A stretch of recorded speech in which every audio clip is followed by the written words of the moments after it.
Hello, secondary friends. This is Wednesday Wisdom. My name is Jeannie Shop, and I'm grateful to be with you here today on this beautiful October 1st. Like, where did September go? Kind of crazy, isn't it? So the last time I gave you a piece of wisdom, I was talking about understanding how we have to teach critical content and we have to break that down. And that content broken down needs to be grounded in the Common Core standards.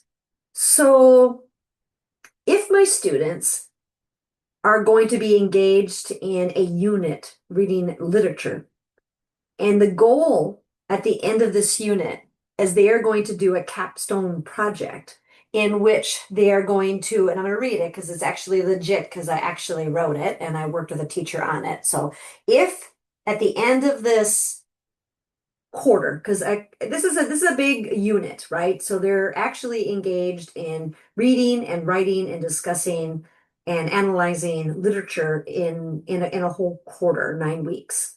And that's really how I blocked my lessons when I taught. So the goal of this capstone project is the students are going to research a current issue related to poverty, disability, or culture, analyze multiple perspectives through reading, synthesize the findings into a written position paper, and deliver a presentation that advocates for action and creates awareness, right? So I always think about, I want my students to be able to have an audience for their work, have real intention around engagement. Now, notice that capstone project is not around they must be able to cite textual evidence. Because why? Because that is a standard. And what I've learned a great deal about how to develop a unit around enduring understanding and embedding standards really comes from the work, and I can't see this, effective universal instruction, okay, by Gibbons.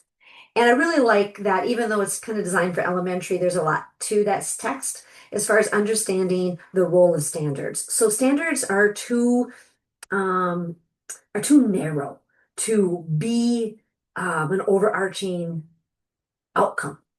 But those standards are what kids have to be able to do to reach that standard. They're kind of like, it's like a map. And so, what do students have to be able to do in order to research and write a paper? And that's a position paper. They have to be able to read. They have to be able to write. They have to be able to speak and listen. So, I want to integrate all those standards in my lessons. So, my students for this project, right, they're going to do reading for information, reading literature. They're going to do language standards. So when we talk about read and annotate, right, that's what they're doing, citing textual evidence. They're going to write. They're going to do our writing standards. So it'll be 8.1, 8.2, 8.7 through 9, speaking and listening. Friends, we have to get speaking and listening standards into our units. It is required on us, are getting kids talking. So I'm going to integrate speaking and listening standards along in this unit. So all those standards will be explicitly taught and addressed in this unit. Does that make sense? So I'm going to break that down now. I'm going to work backwards. So the first article, the first text my students are going to read for the first week one would be around that capstone project. Now, the big mistake that I see happening in schools is we launch right into instruction, right? But in all reality, we do need to spend some time developing the cultures in our classroom.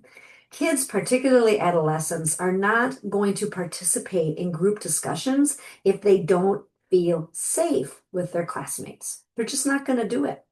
And a matter of fact, we're going to have probably resistant learners if we're put in a group. Or the worst thing we can do to students is say, just organize your own group, right? I mean, that is like passive aggressive bullying on steroids. So we need to make sure we're creating a culture of learning within our classrooms before we even launch into a unit.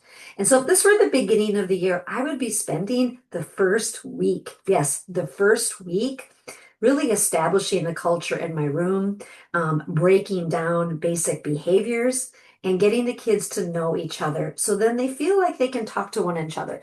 So when I was working on this unit and I think about week one, what are the things that we need to do? For one thing, space communicates. Time dictates. So before I even get started in this unit at the beginning of the year, I want to establish routines and culture. I want to organize my room with paired rows that are numbered so I can use odd, even numbers for active responses. I want to establish success goals such as be respectful, be responsible, be a good student, be ready to learn. Now, don't just assume because kids are in middle and high school that they know what that looks and feels like, particularly in today's society, right? We want to really spend time breaking that down for kids and understand this is what the behavior expectations are in my room and what does it look like and what does it not look like. And too often we just assume kids know that. And I think that's a big mistake. We also want to, establish behavioral expectations. You get what you expect, right? So we want to establish those. For me, it was like coming to class on time, bring necessary materials, be prepared. And then we want to make sure we determine situations where anytime there's a procedure or an expectation, we need to teach it. That means how do we come into my room? How do we exit the room? What does whole class instruction look like? Small group, partner work, independent work, assisted work, transitions. We have to spend time teaching that. And for each activity, we have to establish behavior expectation. As Anita Archer in her Archerism taught me, if you expect it, pre-correct it, right? We need to teach essential expectations, both visually and verbally. We need to review expectations daily. We need to monitor it when you see it, say it, provide specific feedback and praise. And I think remembering success is the greatest motivator for students, and we need to target that. Now, what I like to do with my kids in the middle school is I like to do a survey at the beginning of the year so they get to know me, I get to know them. Let's not dial it down and think they don't need that. Our kids all need that, right? And then most importantly, what I found really successful is I would give my kids a survey asking who they work well with in class and who they do not work well with class.